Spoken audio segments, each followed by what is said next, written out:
Hai, selamat datang di YouTube channel podcast CSR dan kali ini aku akan melanjutkan cerita dari Kiki tentang Pak J. Aku tidak bisa menahan kantuk sambil menggoyang-goyangkan cangkir kopi yang sudah tinggal ampasnya. Aku masih berusaha menyimak. Sedangkan Maulida, yang entah karena tidak mau atau apa, dia menyodorkan kopinya kepadaku. Aku pun minum kopi yang sudah dingin itu. Bleh, manis banget. Bapak memegang tengkorak kepala itu seperti memegang buah melon kecil. Aku yang melihatnya jadi ngeri. Aku pun menegur bapak karena menurutku gak baik main-main sama benda kayak gitu. Setelah cukup lama melihat-lihat, bapak bertanya pada Pak Yanto. Jadi kita harus menemukan bagian tulang Yuda yang hilang dan menguburkannya bersama sisa tulang lainnya. Ya, semua harus dikubur kembali ke tempat asalnya. Mendengar ucapan Pak Yanto, aku pun protes. Aku bertanya sambil sedikit dongkol. Untuk apa tulang itu dibawa ke sini?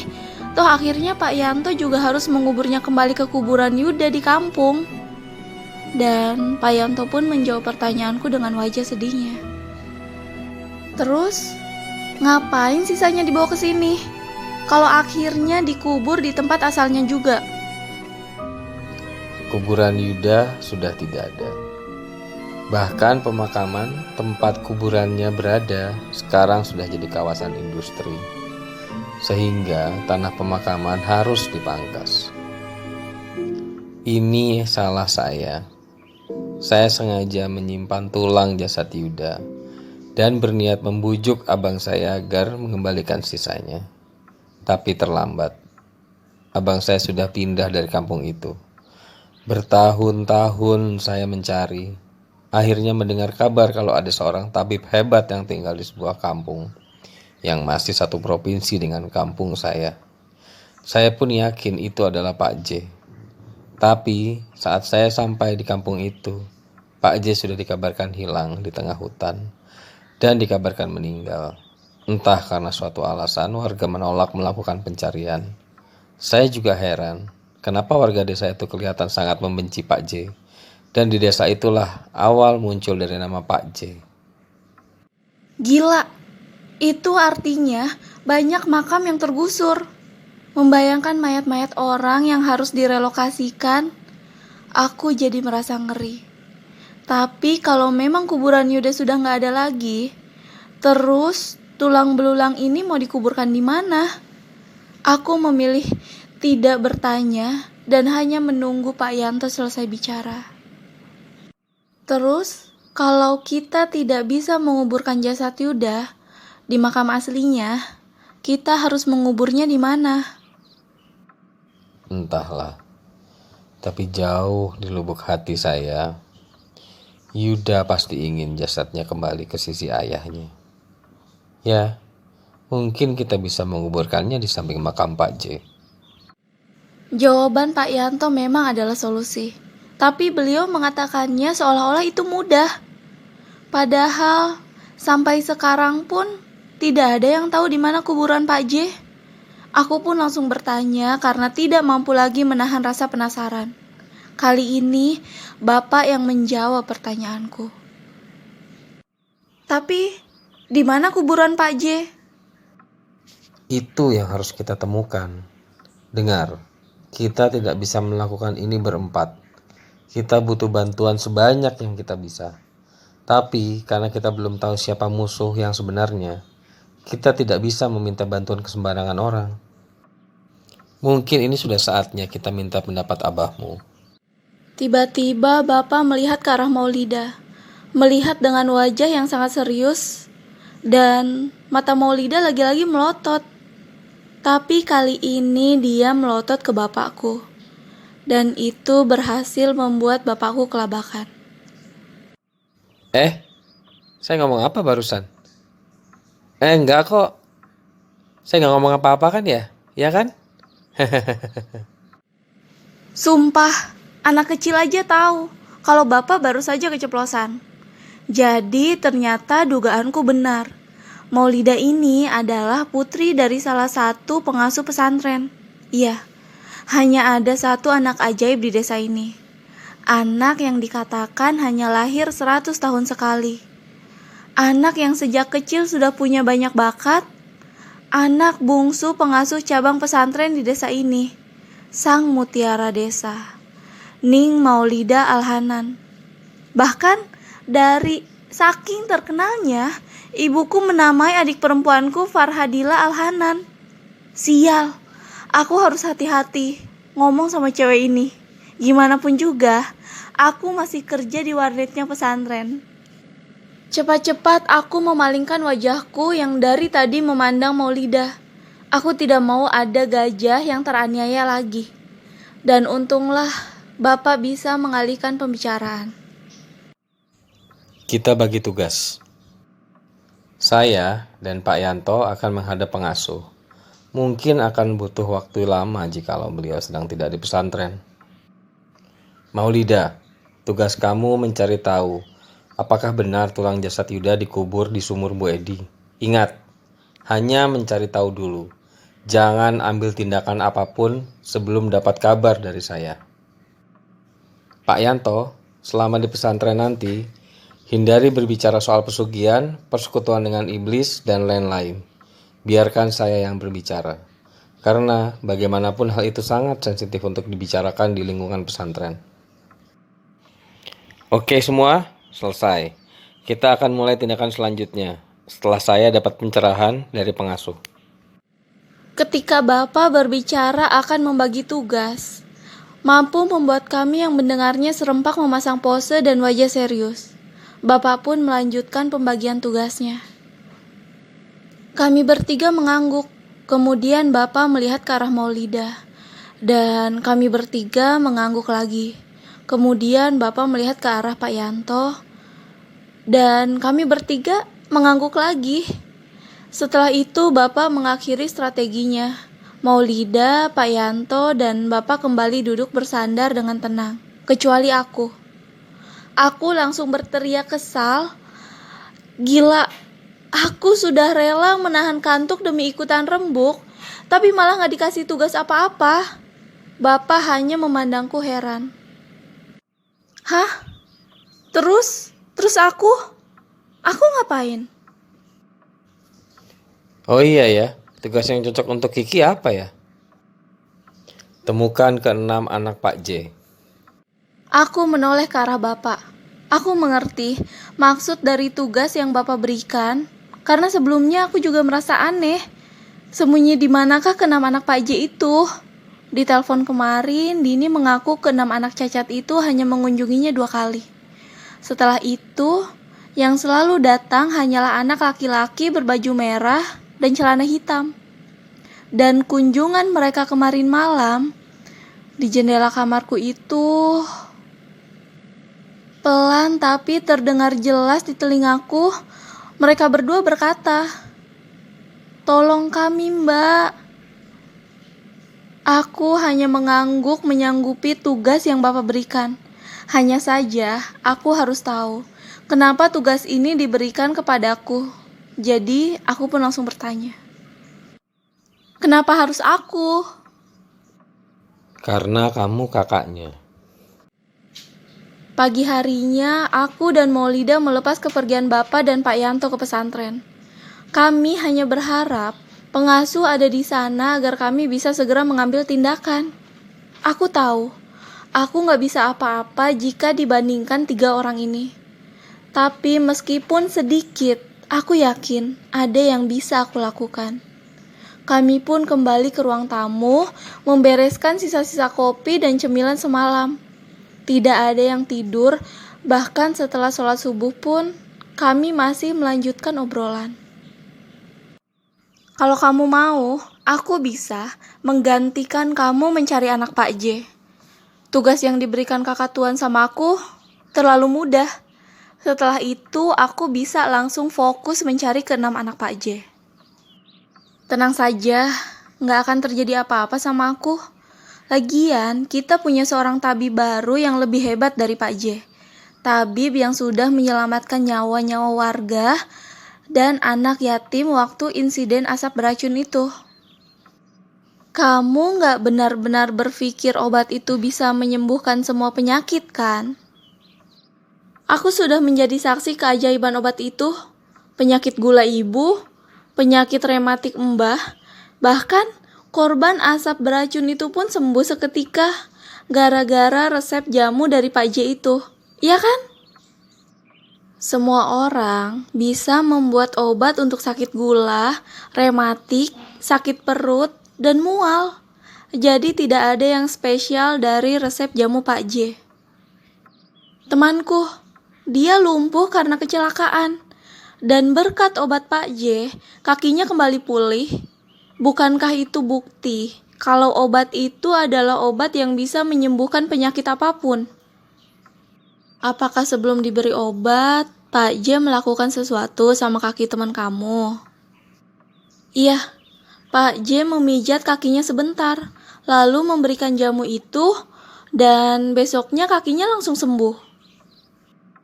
Kalau begitu, bukan jamunya yang menyembuhkan kaki teman kamu, tapi pijatan Pak J. Jamu itu hanya pelengkap, bagaimanapun tidak bisa menyembuhkan kaki yang lumpuh. Lagi pula, bisa jadi lumpuhnya teman kamu bukan karena kecelakaan, tapi ada faktor spiritual lain. Pak J yang tidak hanya paham ilmu kedokteran, tapi juga ilmu hitam, sihir, apapun itu, tidak akan merasa kesulitan menyembuhkan kaki teman kamu. Atau mungkin teman kamu bukan lumpuh, hanya patah tulang saja. Dan lagi 3 korban yang aku temukan di TKP saat kebakaran rumah Pak J, ketiganya memiliki bekas jahitan di bagian tubuhnya yang terluka parah. Aku tahu karena aku sendiri yang memeriksanya. Itu artinya, selain memberikan obat, Pak J juga merawat luka-lukanya. Kalau ini kamu yang ngobatin kan? Aku yakin, kamu memberikan obat yang sama padaku saat aku gak sadar. Ini adalah luka gigitan makhluk hitam itu, dan bisa sembuh seketika hanya karena resep obat dari Pak J. Iya kan? Kamu masih berpikir kalau kamu terluka karena diserang makhluk hitam berbulu itu? Coba sini. Apa-apaan sih ini? Sebenarnya apa yang terjadi padaku waktu itu? Coba kamu ingat baik-baik apa yang kamu lakukan waktu itu. Tiba-tiba sekelebat, ingatan muncul di pikiranku. Aku sedang dalam perjalanan pulang ke rumah. Tiba-tiba bayangan hitam yang entah dari mana menabrakku. Bayangan itu menembus badanku. Bayangan yang sangat besar, sangat hitam, bahkan di tengah gelapnya malam pun. Bayangan itu masih terlihat jelas. Merasa sangat ketakutan, aku pun berlari cepat sekali. Sementara, bayangan hitam itu semakin melebar, hampir selebar gang buntu. Aku berlari sambil tetap melihat bayangan hitam itu. Tanpa sadar, aku menabrak sesuatu di depanku. Aku menabrak bapak-bapak yang baru pulang dari mengubur sumur Pak J. Tabrakan yang keras sekali, sampai kotak lemper yang didapatnya dariku jatuh, dan lemper itu pun berserakan. Aku jatuh tersungkur hingga dada, dagu, dan selangkanganku lecet. Entah, kepala bapak itu membentur batu penyangga pagar, atau sesuatu yang lain, yang jelas beliau langsung tidak sadarkan diri. Aku pun melihat bayangan itu semakin dekat, menutupi kaki, menutupi betis, paha, dan karena panik, aku meraih sekop bapak itu dengan tangan kiriku, karena tangan kananku sibuk memegang dagu yang perih. Kemudian, aku memukulnya ke tanah berbatu, tempat di mana bayangan itu berada. Aku memukulnya sangat keras, sampai gagang kayunya patah. Dan patahannya menusuk selai jari jempol dan telunjuk tangan kiriku.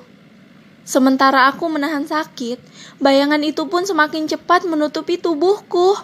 Aku pun langsung berlari lagi sambil memegangi tangan kiriku yang berdarah banyak sekali. Selangkangan yang perih karena permukaan jeans yang kasar membuatku harus berhenti. Aku sudah berada di luar gang buntu. Aku melihat ke arah gang itu. Bayangan itu perlahan berubah menjadi sosok anak kecil, anak berbaju merah dan bercelana hitam.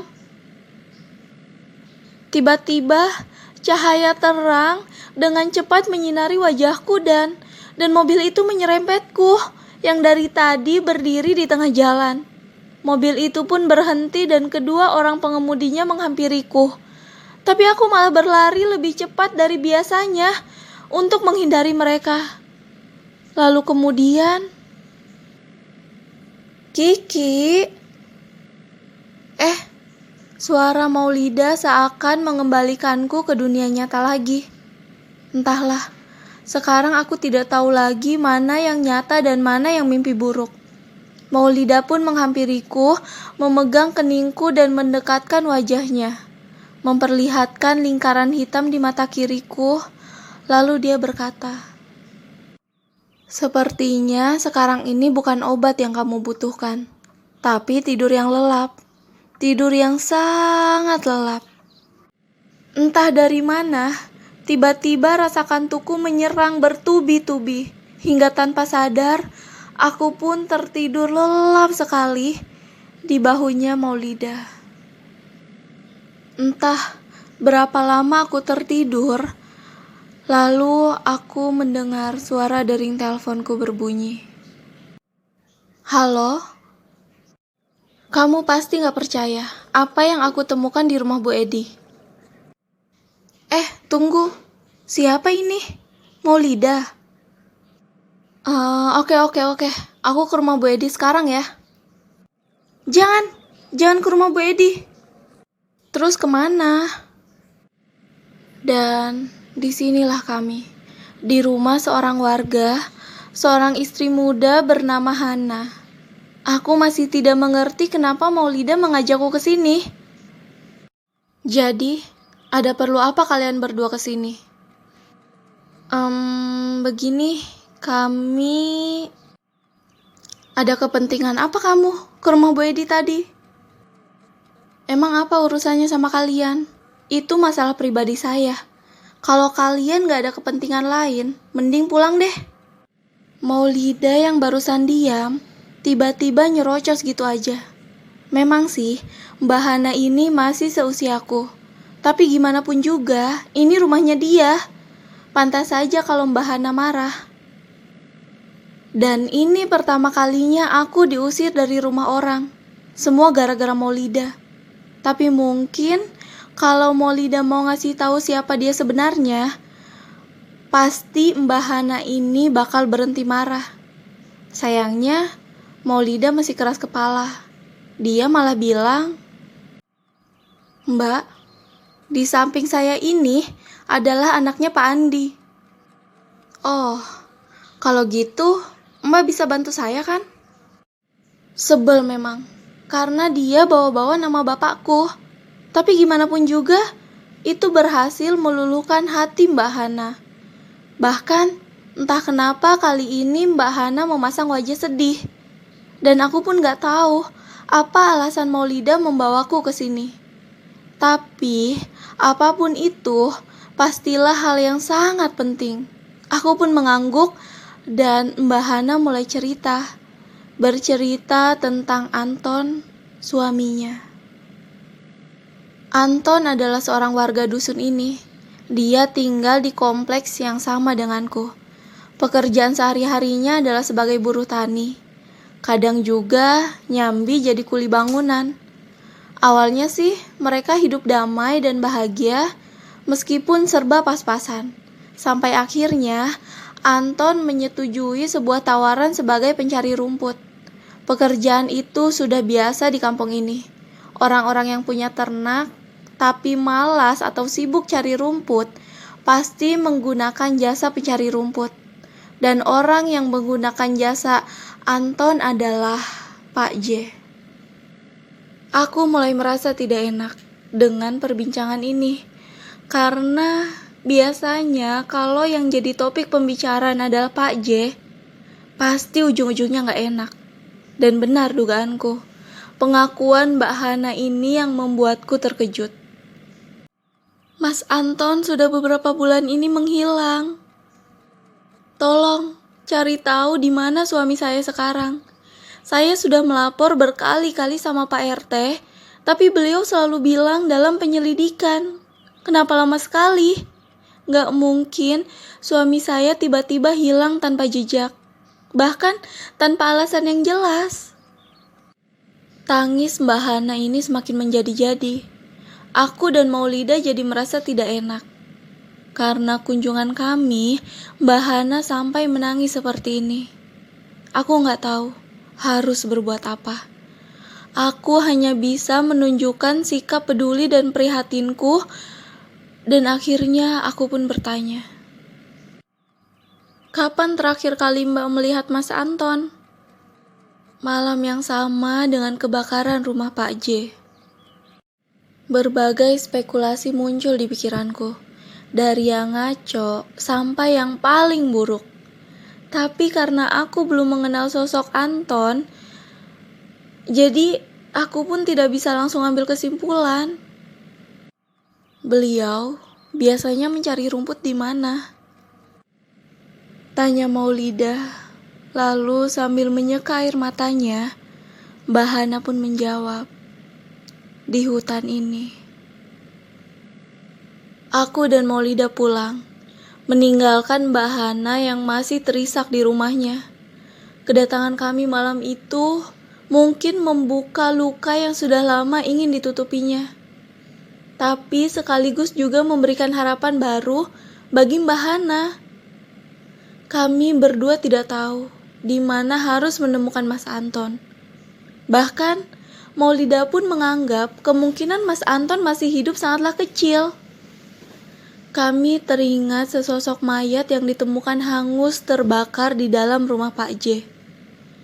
Mayat yang diyakini warga sebagai mayat Pak J. Tapi Maulida yakin, seyakin-yakinnya bahwa itu adalah mayat Anton. Maulida dan Bapak ada di TKP, bahkan sebelum polisi datang. Jadi tidak ada alasan untuk meragukan kata-kata Maulida. Kecuali, oh ya, kira-kira berapa lama rentang waktu antara kedatangan kalian dengan terbakarnya rumah Pak J?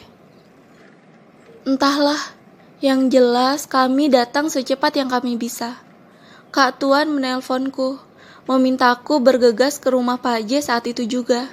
Dan setibanya kami di sana, api sudah sangat lebat melahap rumah Pak J. Kenapa memangnya? Jawaban Maulida membuatku berpikir, mungkinkah seseorang datang segera setelah aku dan Erna pulang, dan sebelum Bapak dan Maulida sampai? Sial, andai saja ada saksi mata yang tahu kapan kebakaran mulai terjadi. Entahlah, kenapa setiap kejadian di desa ini tidak pernah ada laporan terbuka dari aparat. Seolah-olah beberapa fakta memang sengaja dibiarkan.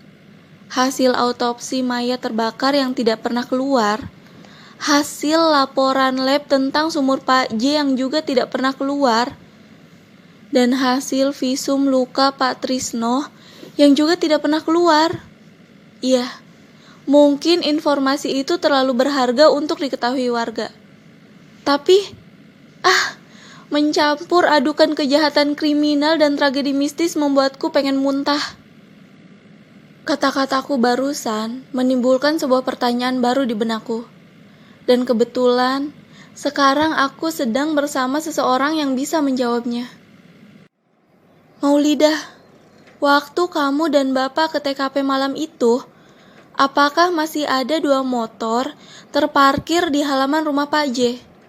1 motor RX King, 1 lagi Mega Pro.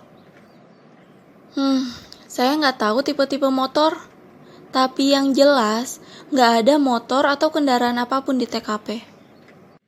Iya, motor yang dipakai keduanya hilang. Mungkin saja seseorang datang tepat setelah aku dan Erna pergi, membakar rumah Pak J, Kemudian mereka kabur dengan membawa motor korban. Mereka, jangan bilang kalau pelakunya tidak cuma satu, tapi 2 atau bahkan 4 orang. Itu terlalu gampang. Kemana anak-anak Pak J saat kebakaran terjadi? Kemana Yuda saat orang-orang itu membakar rumahnya? Dan kalau memang itu mayat Mas Anton, apa kepentingan dia datang ke sana malam-malam? Woi, muka kamu jelek banget sih kalau lagi kebingungan. Kak Tuan yang pergi memeriksa rumah-rumah itu untuk menyelamatkan Pak J dan ke-6 anaknya. Tapi yang ada di dalam hanya mayat yang sudah hangus. Karena rumah Pak J memang hanya satu ruangan dan tidak ada lagi yang perlu diperiksa. Kak Tuan pun menerobos dinding belakang rumah Pak J. Di sana, di dekat sumur, itulah pertama kalinya Kak Tuan melihat sosok Yuda. Sosok yang sebenarnya, dan sosok besar itu sedang membawa tubuh Pak J. Entah saat itu Pak J masih hidup atau sudah mati. Kalau kamu ingin tahu lebih jelas tentang keadaan TKP, harusnya kamu tanya sama Kak Tuan. Aku mendengarkan penjelasan Maulidah hingga tanpa sadar kami sudah sampai di rumah. Maulidah pun pamit untuk pulang. Pulang? Kemana? Kalau dipikir-pikir, Maulidah ini hobi banget kelayapan. Dia tiba-tiba muncul dan hilang di tempat dan waktu yang gak diduga-duga. Dia juga rela begadang hanya untuk mencabut jimat rumput di setiap pintu rumah warga. Apa? Abah dan uminya sudah ngizinin ya? Gak mungkin orang tua rela ngizinin anak perempuannya keluyuran. Hampir tiap malam. Belum lagi, setiap dia ke rumah, dia gak pernah bawa kendaraan. Pasti aku lihat dia pulang jalan kaki. Akhirnya aku pun mengikuti Maulidah sampai ke pinggir jalan. Maulidah, dia masih jalan kaki. Tapi sampai di semak-semak, dekat dengan toko bude, dia membuka plastik merah besar yang menutupi pagar, melipatnya, dan mengendarai sepeda mini berwarna pink lengkap dengan keranjangnya di depan. Aku pun segera masuk ke rumah dan malam itu pun datang. Aku terdiam di ruang tamu ini sendiri. Ini sudah 1 minggu sejak kepergian Bapak ke pesantren. Beliau hanya sempat pulang untuk ganti baju dan membuat bekal. Kemudian balik lagi ke pesantren. Kadang aku jenguk beliau ke sana dan kasihan melihat Bapak dan Pak Yanto tidur di wisma tamu. Sudah sering aku bujuk Bapak dan Pak Yanto untuk pulang saja dan kembali lagi kalau pengasuh sudah datang. Tapi mereka menolak. Pengasuh punya banyak sekali tamu, dan kami harus jadi yang pertama untuk menemui beliau. Itu ucap Bapak. Maulidah pun tampak gelisah karena rencana kami menjadi terbengkalai. Investigasi yang dilakukan Maulidah sudah lama selesai.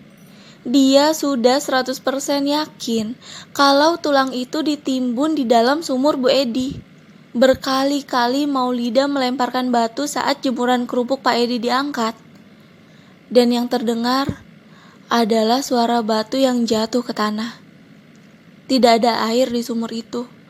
Hanya saja, sepertinya sumur itu lebih dalam dari perkiraannya. Letak sumur yang berada di depan halaman rumah Bu Edi yang sangat sempit dan berada di pinggir jalan, hampir mustahil untuk mendekati dan melihatnya dari dekat tanpa ketahuan orang. Bahkan untuk Maulidah sekalipun, tapi itu tidak penting. Maulidah sangat percaya dengan instingnya sendiri. Sedangkan ibu, Ezra, Farah, dan Faza Mereka memaksa Bapak untuk segera mengizinkan mereka pulang. Tentu saja, karena adik-adikku masih sekolah. Tidak mungkin kalau mereka harus libur lebih lama lagi. Akhirnya Bapak mengabulkannya, dengan syarat mereka tidak boleh pulang ke rumah. Saat ini ibu dan adik-adikku tinggal di rumah paman, di ujung desa, dekat dengan rumah pertama kami. Meskipun masih satu desa, setidaknya jauh dari teror Pak J. Begitu kata Bapak. Dan sekarang, aku sedang menatap handphoneku yang tergeletak di meja ruang tamu. Aku hanya butuh suasana hening sekali sebelum menghadapi malam nanti. Malam yang mungkin akan terasa sangat panjang. Malam yang mungkin akan mengakhiri semua kejadian mistis di desa ini. Malam yang mungkin akan jadi akhir dari cerita tentang Pak J dan keenam anaknya. Malam yang mungkin akan mengungkap semua kebenaran yang selama ini ditutupi oleh seseorang. Iya, malam ini akan sangat berbeda. Seperti kata Bapak di telepon barusan. Percakapan telepon yang jadi alasanku termenung di ruang tamu sekarang ini. Halo? Halo Bandung. Kalau nggak penting, aku matiin aja nih.